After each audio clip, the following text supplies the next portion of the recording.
Gentlemen, forgive me for disturbing you again, but I have a little problem. A little problem, a little problem. Everyone has little problems now, you know. They are kept to oneself, and they don't stop the world from turning. Nor trains from leaving stations. Gentlemen, I have managed to repair your university bandstand. The bandstand is playing again! This is marvelous news! We are really very grateful indeed. Yes, very grateful indeed. We will look back on your visit with much fondness in our hearts. And now let us in turn honor our word. How much is it you need, miss? $100, if it's not too much to ask. We agree to grant you the aforementioned sum, miss. You may now leave with your train.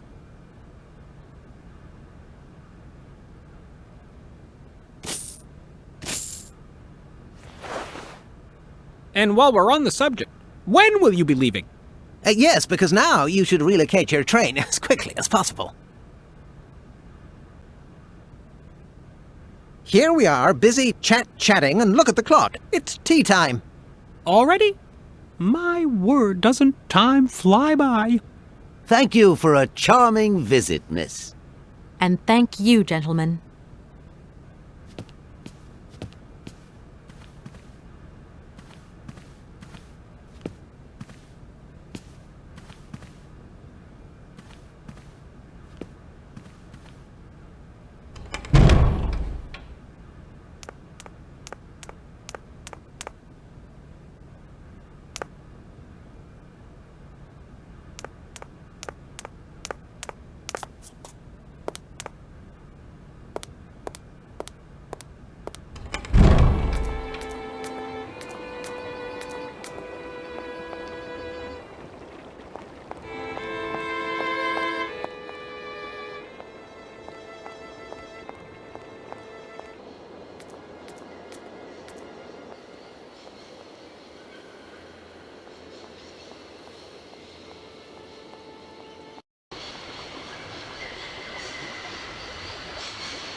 There you go. Here's your money.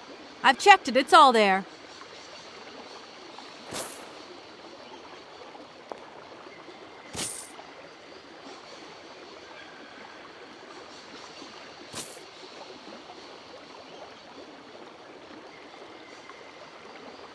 Ah, thank you.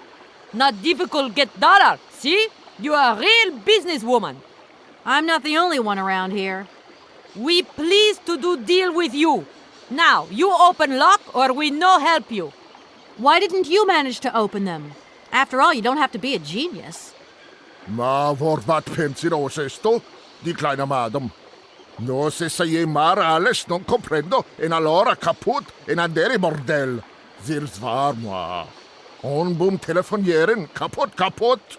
My husband say instructions complicated. No understand manual. My husband angry. Very angry. Oh, now telephone broke. Kaput. Now that is annoying. What are you going to do next? We wait repairman. Well, I don't have the time to wait. I'll have to go have a look. There must be some way of releasing the opening mechanism. Take key. Sailor always need key for lock.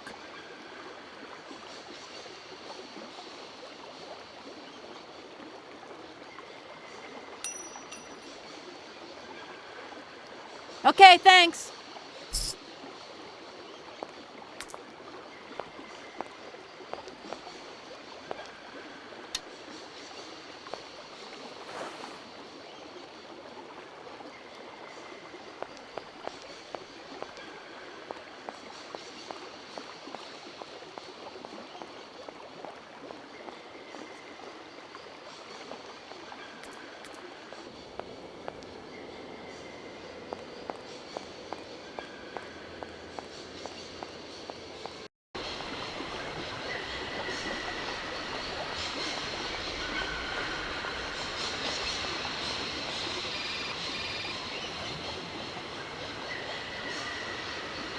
Hello?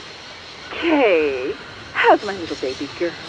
I was thinking about you only yesterday because I saw this fantastic fur coat. You are wrapping up warm, aren't you? I mean, people in foreign countries never know how to dress properly for the weather. Mom, it's so sweet of you to worry, but I'm fine, really. The trip's a breeze, no worries. I mean, there's... Well, when are you coming back? Frank is dying to meet you. Frank? Oh, yeah, your singer. You two seeing each other then? Oh, you'll never guess the surprise he gave me yesterday. No, I suppose I won't. Frank invited me to a big charity show organized by, someone or another. Anyway, they got him singing a couple of old numbers from his repertoire, and in the end, he asked me to go up on stage with him. Can you imagine me, your mother, on stage in front of thousands of people? Wow, I would have loved to have been there. Not too emotional, I hope. Oh, too emotional by far, especially as I hadn't even been to the hairdresser. Well, I didn't even have the proper dress on. But Frank promised me he'd see to that next time. Oh, he's such a cutie, and he's got the sweetest little... I'm sure he has, Mom. It would be so good if you could join us one day. Let's see, when is his next gala? I'm so forgetful these days. I swear I'd lose my head if it weren't in the clouds. You just watch out, my girl. Them years will catch up with you much quicker than you think. I'll look out for them, Ma. Nice to hear your voice. Lots of love. Well, to you too, my little munchkin.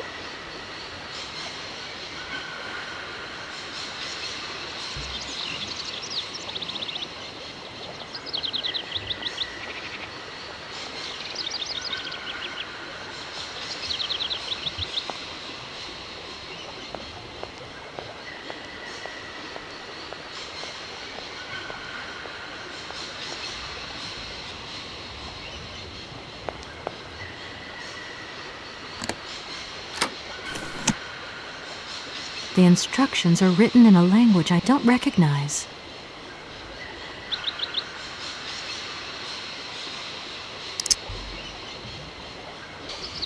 That looks broken.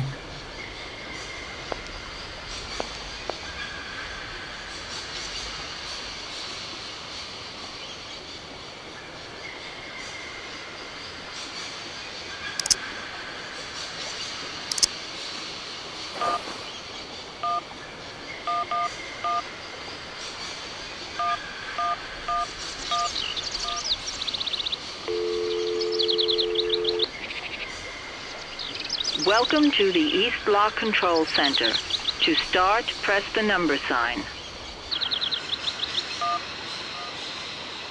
If you are using the Haltenberg lock, press 1. If you are using the Morloff lock, press 2. If you are using the Koningpass lock, press 3. If you are using the Barrockstadt lock, press 4. To return to the last command, press the number sign. If you want to raise the water level, press 1. If you want to lower the water level, press 2. To return to the last command, press the number sign.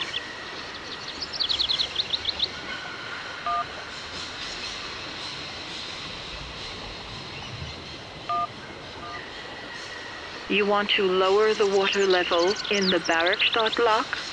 To confirm your choice, press star. To return to the previous command, press the number sign. Your request has been logged.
Hey there, on the boat.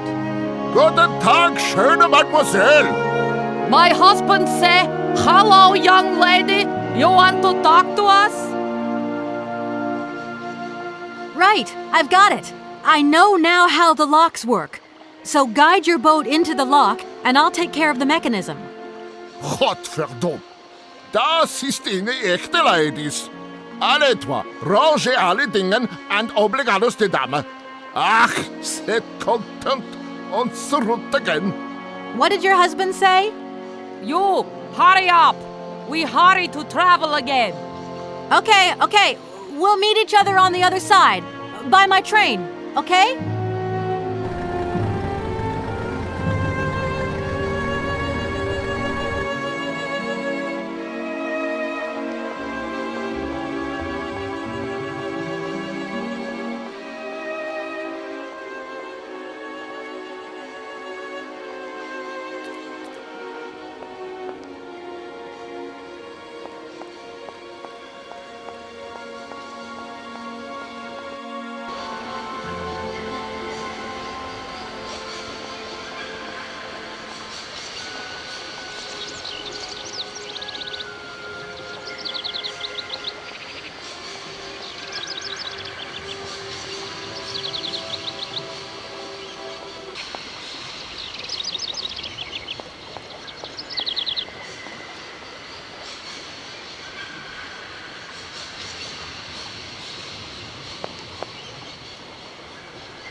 Hey there! On the boat! Da, barge on other side. You still need us? What do we do now to tie my train to the barge? Mademoiselle Takatak, loco coco mitchen. What did your husband say? You attach chain to train and chain put train with barge. Hop, catch it up.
Hello, Kate Walker here.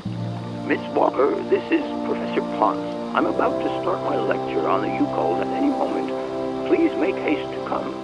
Okay, I'll give it my best. Excellent. We'll be in the main lecture hall. See you soon.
Hello?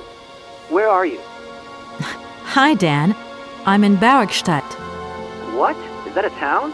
I hope the man you're looking for lives there. Are you coming home soon? From what I gather, it's one huge university with an extraordinary station aviary. If you could only see it, there are trees and birds everywhere. It's so weird here. Sounds like a great place for a bit of sightseeing. So, are you coming back soon? I don't think so. In fact, the train I'm traveling on has some kind of a mechanical problem. We've been forced to stop here. Us? I thought you were alone. Who's with you? Oscar, the train engineer. You're messing around with mechanics now, are you? Don't be so stupid, Dan, please. Oscar is an automaton created by Mr. Varlberg, the man I'm looking for. And he's not any old robot. He's a sophisticated butler type, if you see what I mean. He's a bit obsessive as well. Kate, I don't know what they're feeding you in Europe, but don't you think it's time that you came home? But my mission still isn't finished. To hell with your mission. I don't know why you accepted it in the first place. If you just stuck to the middle of the road, then we wouldn't be in this mess.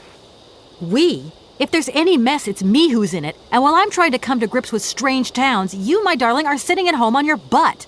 I seem to remember we had nothing against my departure. It was only going to be 2 or 3 days, Kate. Please, try to put yourself in my shoes. Your shoes. Not only do I have to fit myself into your diary, but I've got to get myself into your shoes as well? Is there anywhere else Sir would like me to put myself while we're on this subject? Look, I don't want to talk about it now. Call me back when you've calmed down.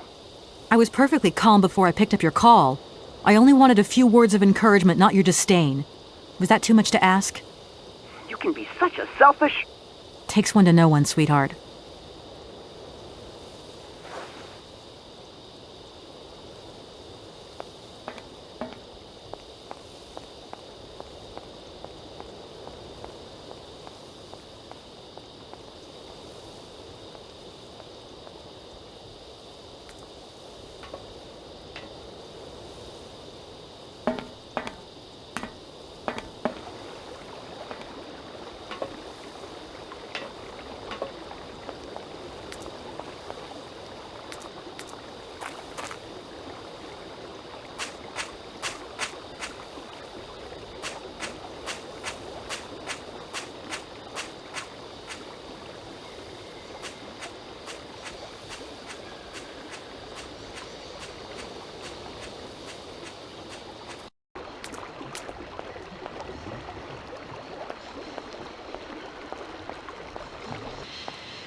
Ah, there you are, Miss Walker. Good, good. Take a seat quickly. I'm impatient to start my lesson.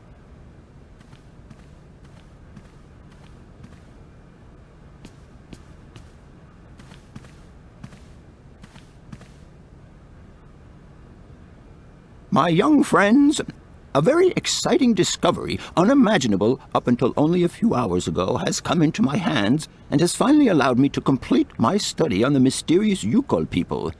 Lights, please. The Yukols are a people from the far north about whom very little is known.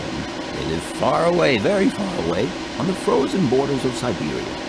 This distance and the climatic conditions of the region, which are unfavorable to human existence, have limited the size of the Yukol population and kept it out of reach of the scientific world. The handful of slides that follow are actually the only documentation we have in our possession. It was a Russian explorer who made these drawings and took these photographs 100 or so years ago. Today, we owe what we know about the Yukol people and their culture to him. We know that the origins of the Yukols date back to the last ice age. And curiously, evidence of their presence has been found in Western Europe, and more precisely in the prehistoric caves at the heart of the Alps. This people, it seems, undertook a long migration over centuries towards the far north of the globe. The reasons for this migration are due to the importance of the mammoth in their craft, trade, and culture. They used them for transportation and as beasts of burden. The mammoth brought them meat, skins, fat, and ivory. Man and animal lived in symbiosis. There's no doubt about it. Mammoths started to drift away from the region due to changing climatic conditions, and the Yukols followed them to the north, to the edges of Syberia. Prehistoric cave drawings, identified as Yukol in origin, first led me to the extraordinary hypothesis that the Yukols had managed to domesticate the mammoth. They are, to the best of our knowledge, the only prehistoric people to represent a man riding a mammoth.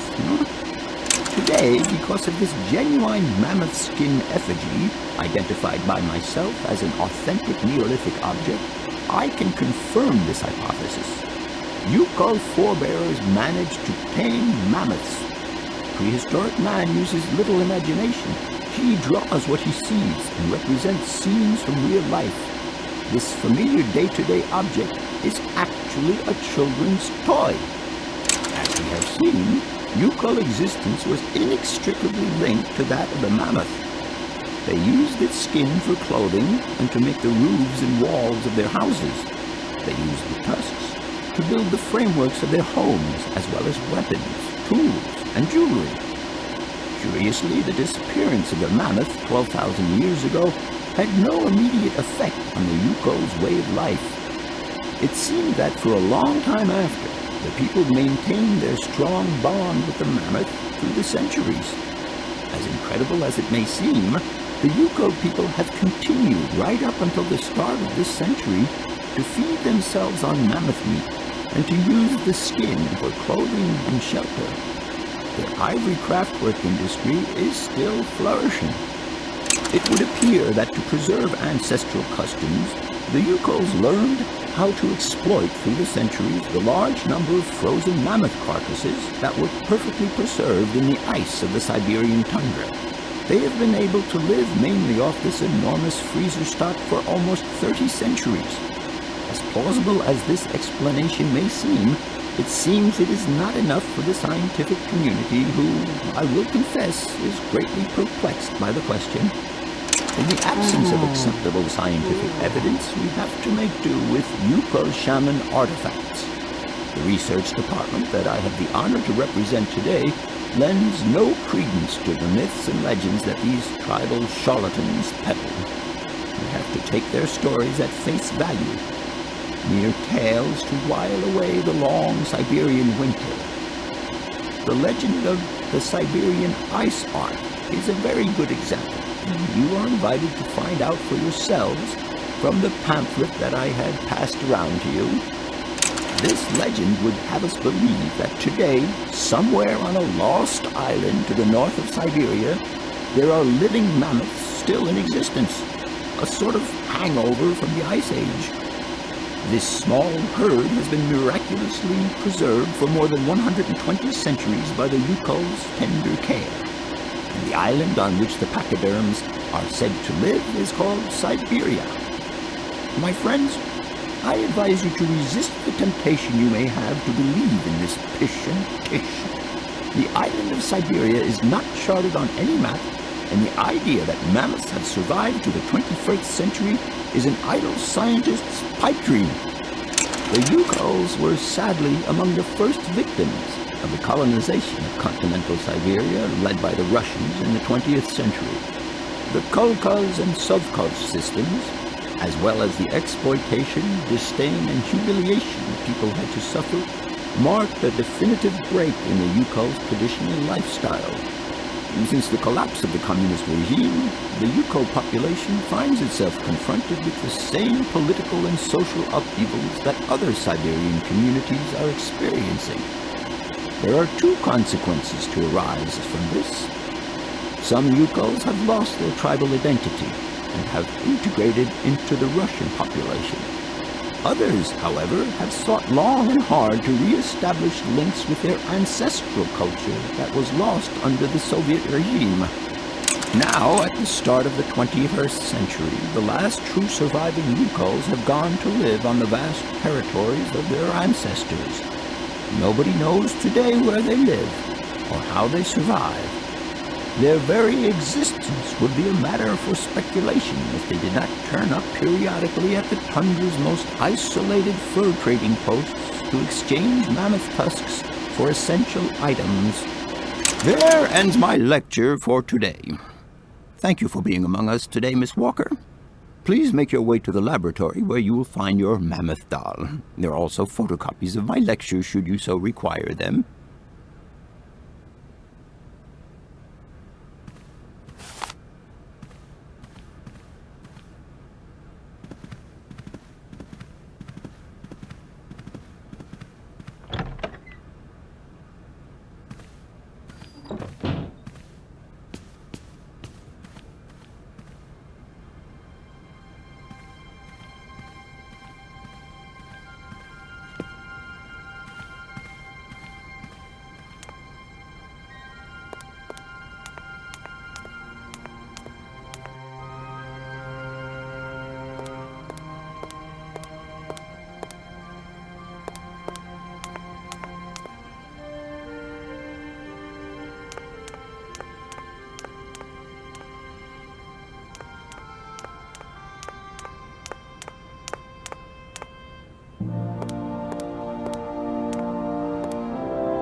Everything okay? Yes, Kate Walker. I am waiting to continue our journey. Oscar, if you tell me one more time something's missing, I'll... Everything is ready. Take your seat, Kate Walker. We are leaving. I'll... Okay...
What are you doing there, Oscar? It is imperative that we comply with railroad and customs regulations, Kate Walker. Oscar, don't you think we could drop the trifling details once and for all? We need an exit visa to get beyond the wall, Kate Walker. And you wouldn't know where I could get one of them from, would you? There is usually some form of authority stationed at a guard post that is strategically positioned to issue such a visa.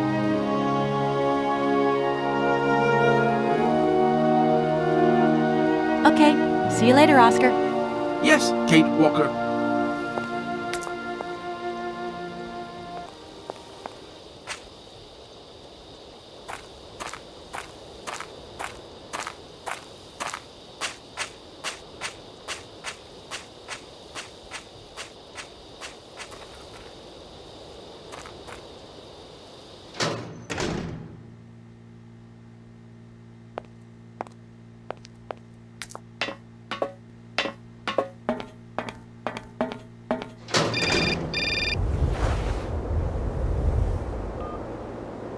Hello?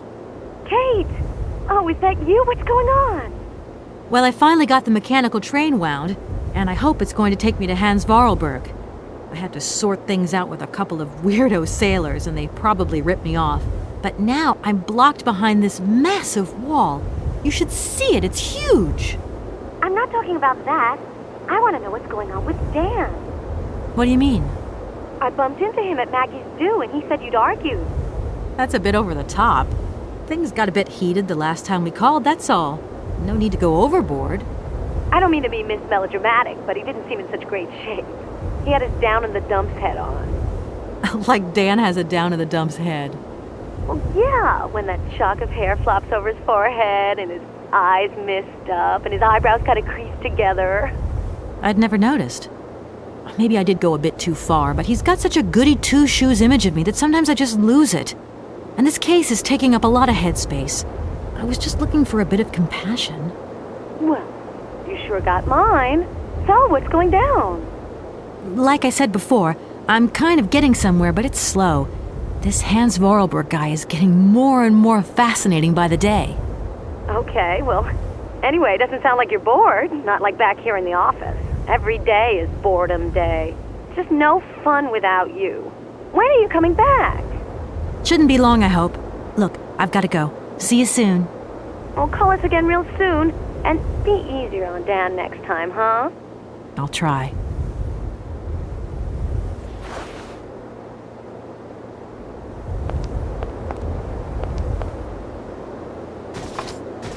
No point. It's locked.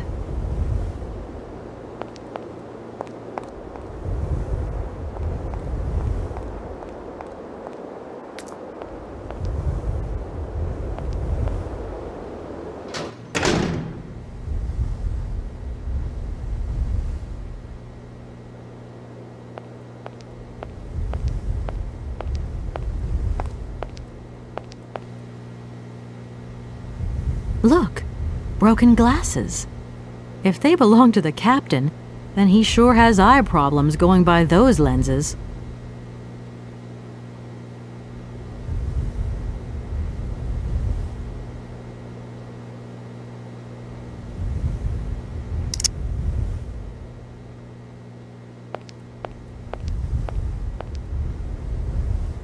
Good day to you, sir.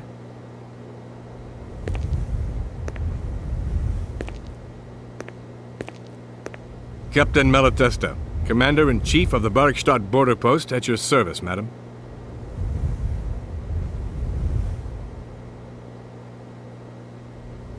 I need a visa to cross the wall and to continue my journey to the east. They told me that you are the only person in a position to issue such a visa. Indeed. This responsibility is part of my duties. However, I am not currently issuing visas because nobody must venture beyond the wall. And why not? It's far too dangerous, in particular for a lady of your standing who is traveling unescorted. Dangerous? What exactly do you mean, Captain? The enemy, miss. The enemy. I've been observing them for several years through my telescope. There's one particular horseman stationed yonder. He's a scout from the invading enemy army, and he's been spying on us. So I have to be extremely vigilant. He knows that I know he's there, you understand? And as long as I keep my eye on him, he won't dare try anything. Are you sure? Please, take a look for yourself. Don't mind me if I retire, Captain. Please, madam. My respects.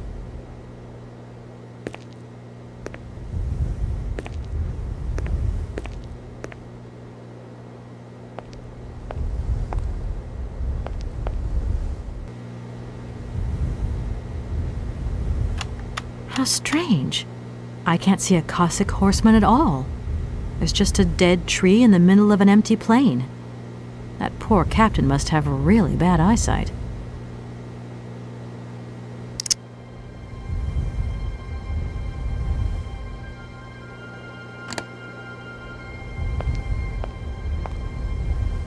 The captain will never swallow this powder as it is.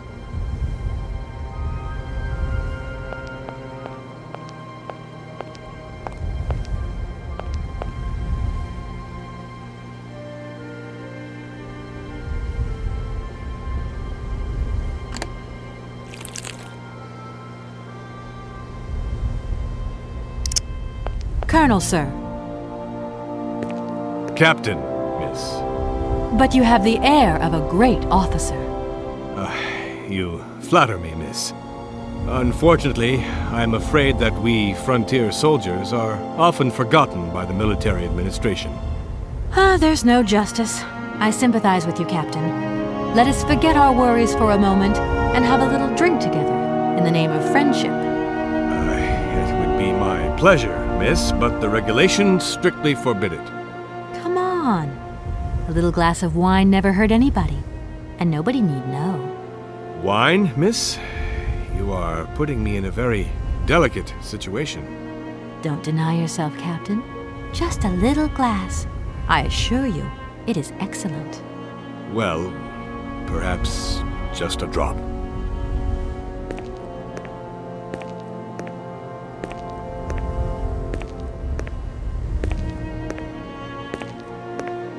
Here's your glass. To your good health, Captain. And to yours, miss.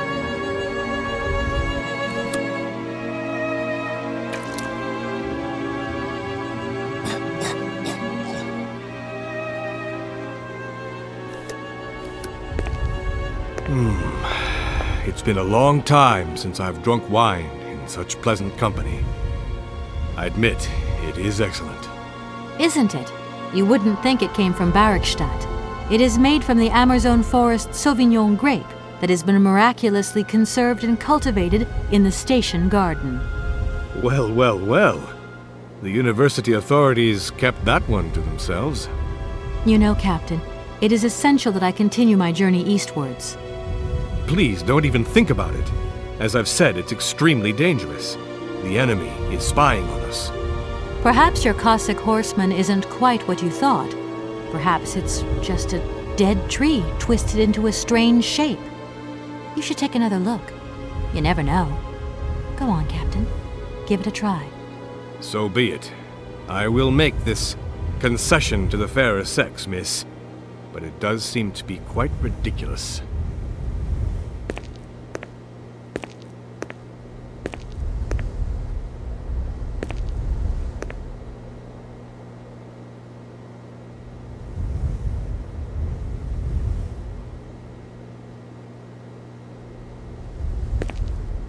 Incredible.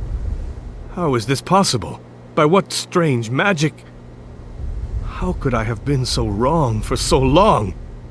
The enemy was only a tree. I'm so ashamed. It's not that bad, Captain. It's only human to make mistakes, after all. A tree. Nothing but a dead tree. Pull yourself together, Captain. It's okay. And now I suppose there's nothing stopping you from issuing me a visa? Yes, of course. There is no more danger. All these years. And now the Cossack has gone. There is nothing left to watch. Captain, you should be delighted. From now on, you don't have to stay pinned to your watchtower.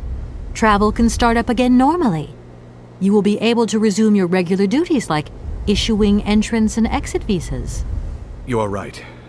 I will sign you a visa to cross the walled frontier immediately. 1,000 apologies. Here, miss.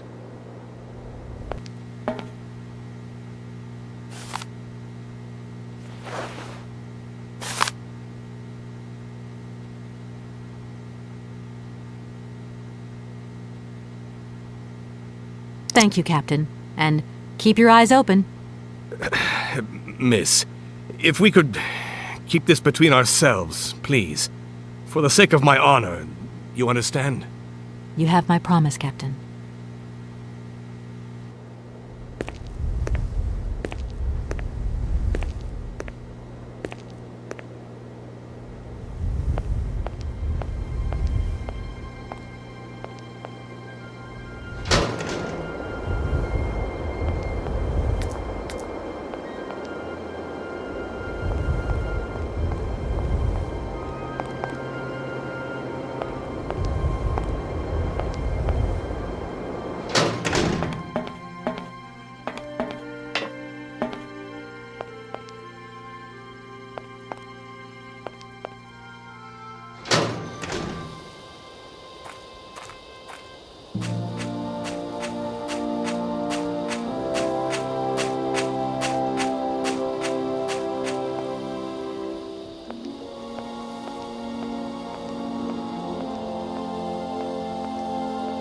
Oscar, can't you please forget about procedure just for once?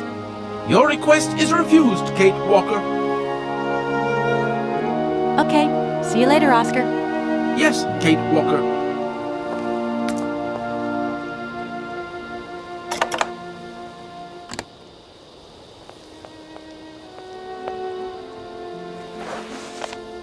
Here is the visa.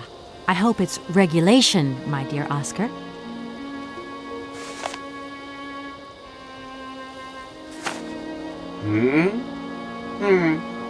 It is regulation.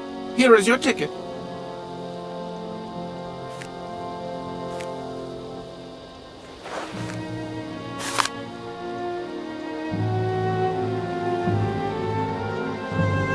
Have a good journey, Kate Walker.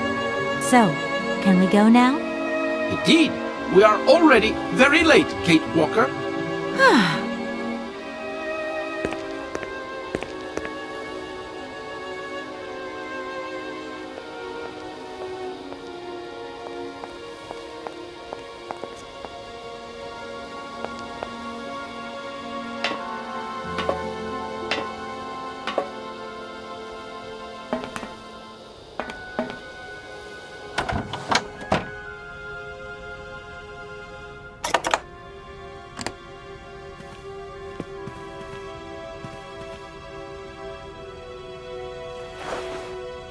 Here you go, Oscar.